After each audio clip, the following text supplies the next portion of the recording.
help me welcome Karyn Ruth. Nicely done. Hi there. I read an article in Psychology Today magazine recently that said for the first 10 seconds you meet someone new, they don't hear a word you say because they're too busy checking you out visually.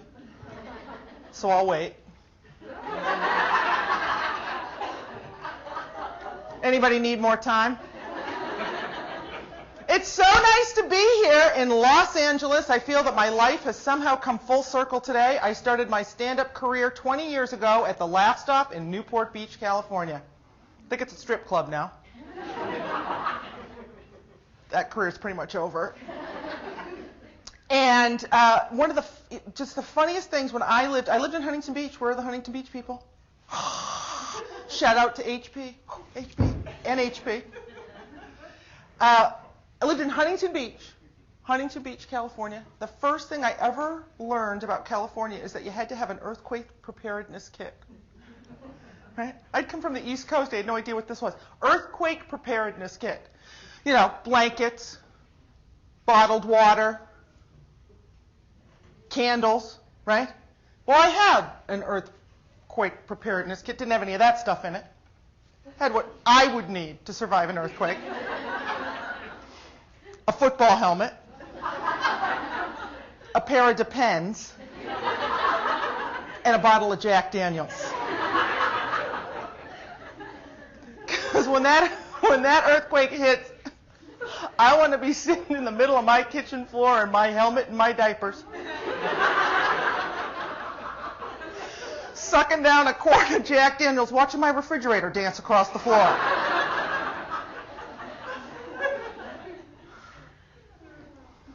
Funniest thing I have ever heard in my life, I heard in California at Disneyland. Father taking his child through Disneyland, 5 o'clock, hot August afternoon. The child is whining at the top of his lungs. Ice cream cone in his hand. The ice cream is just dripping down his hand. And here's the little kid. I want to see Mickey. I want to see Mickey. I want to see Mickey. Here's the father.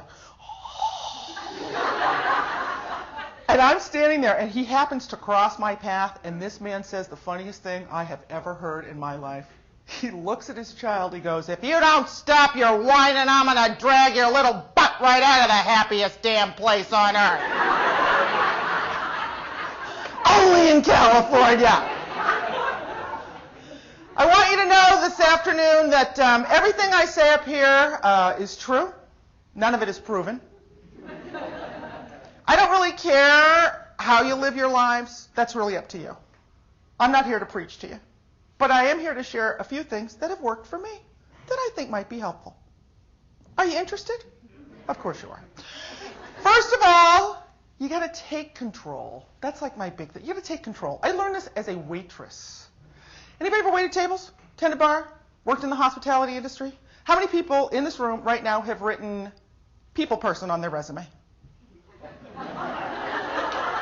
Have you ever said the following sentence with a straight face? I'm just a people person. And isn't that coming back to bite you? Huh? You spend days going, I'm a people person, I'm a people person, I'm a people person. Why did I put that on my resume? I learned how to deal with people, and I learned how to take control as a waitress. The very first table I ever waited on, apparently I was not bright enough to do by myself, so I had to shadow. Did you ever do that? You shadow the head wait person, right? So this woman takes me up to the table. I'm standing there. She doesn't introduce me. She doesn't tell them who I am. And the people are looking at me. They can't figure out who I am. I'm just kind of, smiling. Like, not that bright yet, It's very complicated. So the woman's like waiting on them. And I think to myself, wait a minute. As Herb Cohen says, and you can negotiate anything, all power is based on perception. If you think you have it, you do. If you think the other guy has it, you've just given it to him. I went, these people don't know who I am. So I'm standing there and I'm smiling. My trainer walks away from the table, and I take that opportunity to take control of the situation. I lean into the table. I go, she's doing pretty well for her first day, don't you think?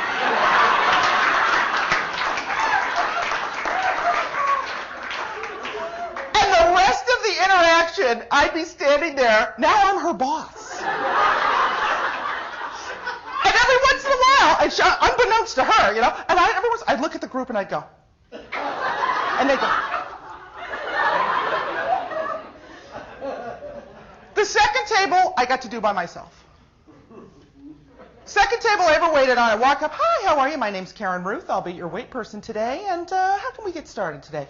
What would you like for dinner, sir? Oh, the steak. Lovely choice. How would you like that? Very good. And would you like a salad with that? Yes. And what kind of dressing would you like on the salad, right? We've all been asked that. And what is the response every single time? Yeah. Well, we have French, Italian, blue cheese, and Thousand Island. Oh, French. Okay, ma'am, and the filet, very good, very good. And would you like a salad? Yeah. Okay. And would you like dressing on that? What kind of dressing would you like? And this is my response. Well, ma'am, we still have. Do you think we're back there inventing new dressings? Here's the third table I ever waited on. This is the take control motto in action. I walk up to my third table, I go, hi, my name's Karyn Ruth. I'll be your wait person today. And heads up, people, we're doing the dressings once.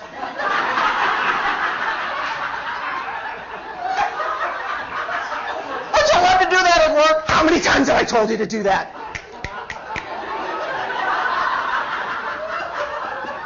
I'd go, if you're not listening and you don't hear the dressings, you're going to get a surprise. The people would be like, oh my God, I didn't know there was going to be a test. Okay. And the dessert tray. Oh, thank you. Who invented that nightmare? You've got 16 orders up, and they're all getting cold. You have people screaming at you. And here are the people with the dessert tray. Right? Right? Are you going to have any? I shouldn't. I really. Oh, that, look, when you're just standing there.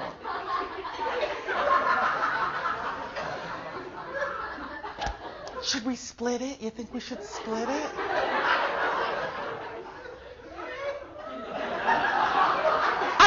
I just looked at these people, I go, come on, you know you want it.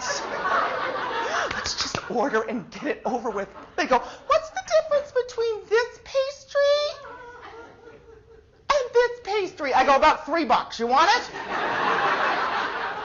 What do you call this one with the raspberry? Sit on a plate. Can I get you one? I had people lined up on a Saturday night waiting for a half an hour for my section. Just to be abused. I made more money than anyone in the place because I took control. All power is based on perception. If you think you have it, you do. If you think the other person has it, you've just given it to them. And I love to use humor in tandem with an attitude of taking control of my experience on the planet. Because you know what? It's my movie. And I want it to be fun. So I spend my day just pretty much asking myself, how do you want to spend your day? You going to let this person ruin your day? You ever let a guy who didn't let you merge on the 405, you ever let him ruin your day? Have you ever said the following sentence, see if I let that guy merge again? Like that's going to come up. We meet again. AAA now, in an answer to road rage, wants people to flash each other. Well, not flash each other. Hey, that's an idea. Imagine.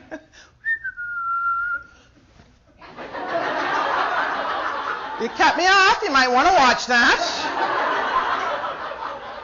Flash each other the peace sign. I am not making the peace sign. Not making it up. Is it going to happen? Yeah, thank you. We're halfway there. That's right. We're halfway there. Forget the Middle East. We can't even get to work without shooting each other on the freeway. You know America is out of balance when you see the Ford pickup truck in front of you that says, cover me, I'm changing lanes. And you want to cover the guy, don't you? Like, go ahead, buddy, go, go, go!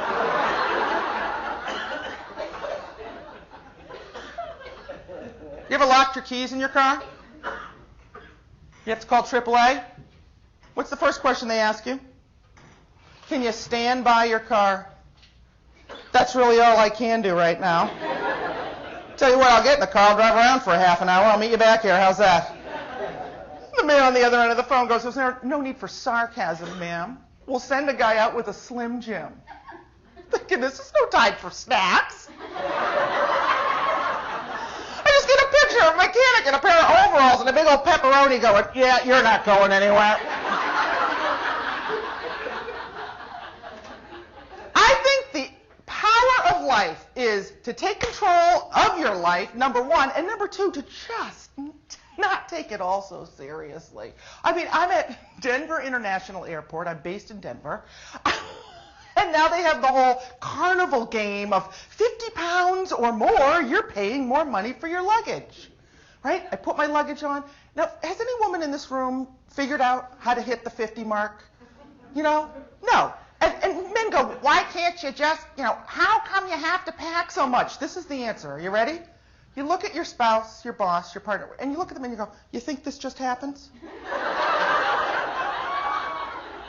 Also good if you're late for work. You think this just happens? I throw my luggage up 65 pounds. I have eye contact with the representative because I like to talk to people on a human level. I'm smiling, I'm laughing, I'm looking down in my peripheral vision going, just keep her engaged. Let's just get the ticket and get out. Takes the thing off the line. I thought, oh, yes. Have a great day. Thanks, you too. I'm walking away. I hear, Miss White. Just keep walking, keep walking. Miss White. I turn around and I go, yes.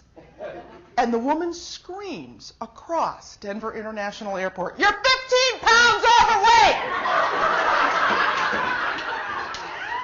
I'm not letting that go by. I walk up to the counter, I go, I know, should I have not belted the outfit? I thought I could get away with it. The woman is in a pile laughing on the floor. She looks up at me and she goes, go! Go! Humor for dollars, people.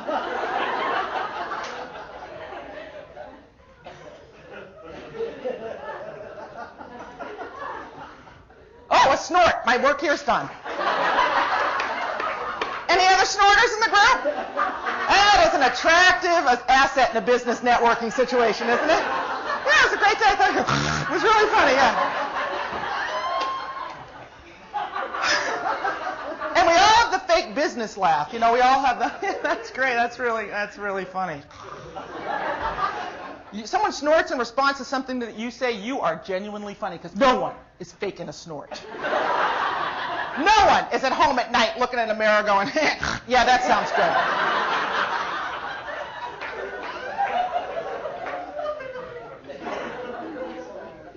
You have to laugh at life. You have to laugh at yourself. All these trends that are coming up. You can't smoke. I asked for smoking in L.A. They sat me in Montana.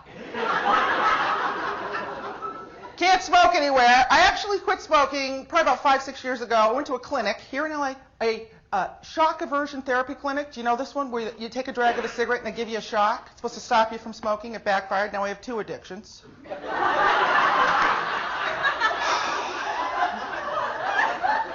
Nicotine and electricity. Now after dinner I light up and then I have a cigarette.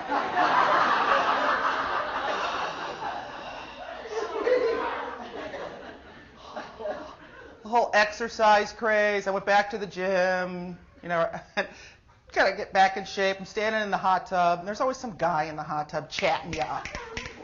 And you can tell he's a salesman because he's got those little laminated business cards floating behind him. And he walks up to me. His name's Al, and I know Al because I see him every day. And he's got the, he's got the towel on his head. And Al looks like Buddha. Nice guy, but I'm talking. His belly is just going like this in the hot tub. And he goes, I'm feeling real good today, Karyn. I go, yeah, Al, why is that? He goes, I just did 150 crunches. Nestle crunches?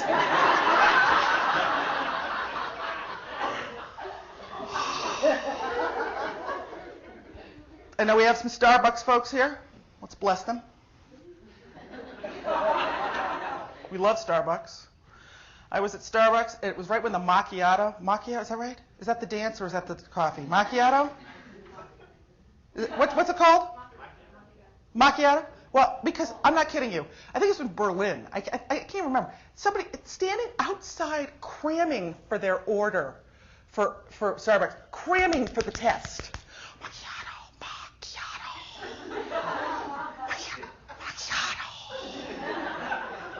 You know, because I want to get it right. I walk in, I go, yeah, I'd like, and I like the soy, whatever, and they go, that's a breve. I go, I'm done. I go, excuse me, I go, I'm all done. I'm all done learning Starbuckese. Just give me the coffee. You're going to have your Starbuck to English dictionary. One moment. Okay, let's see.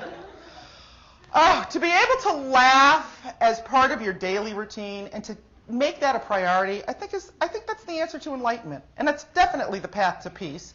We tend to compartmentalize when it's okay to have fun as adults. You start out on Monday morning, you see a coworker in the hall, how's it going? What's the answer? It's Monday. That's a legitimate answer in America. It's Monday. 2 days from Monday go by, how's it going? What's the answer? It's hump day. Does anybody remember the first time they heard that expression? I remember, fresh out of college, my very first job. Hey, Bob, how's it going? Well, at least it's hump day. Excuse me? I do not recall seeing that in the benefits. It's a heck of an idea, though, isn't it? There'd be no road rage on Thursday morning. Go ahead, merge. To laugh in your most human moments is the greatest joy you could ever give yourself and the greatest gift you can give yourself and everyone around you. You know, I'm at my health spa trying to get into the locker. Can't I get into the locker? I just got out of aqua aerobics. I'm freezing. I'm just like freezing. I'm wet. I'm just trying to get in. I can't get in the locker. I call the front desk. They come out with the jaws of life, cut open the lock. Guess what? Not my locker. Not my locker. I open it up. I recognize nothing. I go, I turn to the woman. I'm like, okay, can I use humor right now? I turn to her. I go, apparently while we were trying to sneak into my locker, someone has snuck in and exchanged my things for someone else's. Did she laugh? No. Here's a little caveat. Not everyone's going to get you when you use a sense of humor. If you can laugh in your most human moments, truly, that is the path to peace, personal peace, and I think global peace, which we all desperately need. So to just, have it begin with your own attitude. In that spirit, I think it's only right that I share my most human moment with you so far. It's been a few years now, but it's still the best one. About 10 years ago, after my stand-up career, I started working in the professional speaking arena because I wanted to go a little deeper with the message and not just work the club scene. And so I started my own business, Laugh and Learn Productions. I felt it was a good day. Laugh and Learn. I got the checking account. Very excited. But I didn't have a lot of cash flow at the time, so I wrote a check from my personal account to cover the check that I had just written from the business account, but then I had to quickly write a check from the business account to cover the check that I had just written from the personal account. Bottom line, I wrote myself a bad check. How many of you even knew that was possible? Wrote myself a bad check. I walk into the bank. The woman behind the counter goes, Miss White, there's a problem with your account. I said, what's wrong with my account? She said, one of your checks came back. I said, who's writing me bad checks? She goes, do you know who it was? I go, yeah. She goes, who was it? Me. She goes, do you mean to tell me you wrote yourself a bad check? What response could I have chosen in that moment? Could I have beaten myself up over that? Absolutely. What response did I choose instead? Oh, man, I laughed so hard my knees gave out.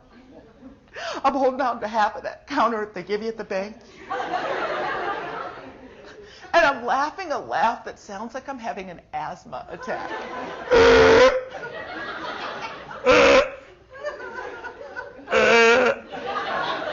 The woman behind the counter goes, Miss White, I don't think you understand. This is not a laughing matter. It's costing you $36 in check fees, Miss White. Is that a joke to you? Like $36? Can I write you a check?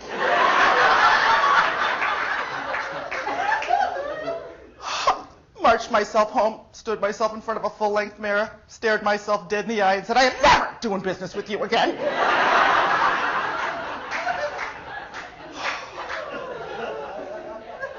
Okay, one last story.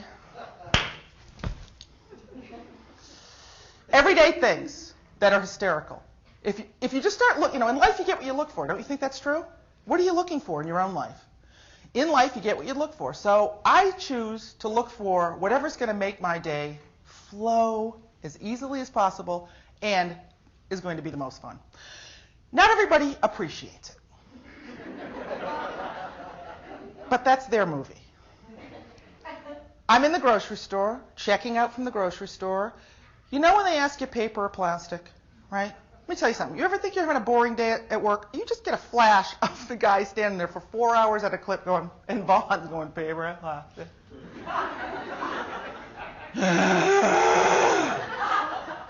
This is what I do. I just look at him with a straight face and go, paper or plastic? Can you alternate? And this is the guy. Can we? Are we allowed to alternate? Paper or plastic? Can you macrame me something really quick? Paper or plastic? I have a really hard time making decisions. Can you put it all in a box while I try to figure it out? They can't get that box for you fast enough. Paper or plastic? Thank you. Yes, thank you. That's the best. They're just. But here's the best one. Older gentleman standing there, paper or plastic. I did not make this up. This man actually said this. And again, one of the funniest things I've ever heard. He goes, paper or plastic. I go, surprise me. And this man, older guy, he goes, I'm sorry, ma'am, beggars can't be choosers. I go, that's hysterical. I said, I'm a comedian. Can I use that in my act? He goes, take a look around, sweetheart. Where am I going with it? Thank you all.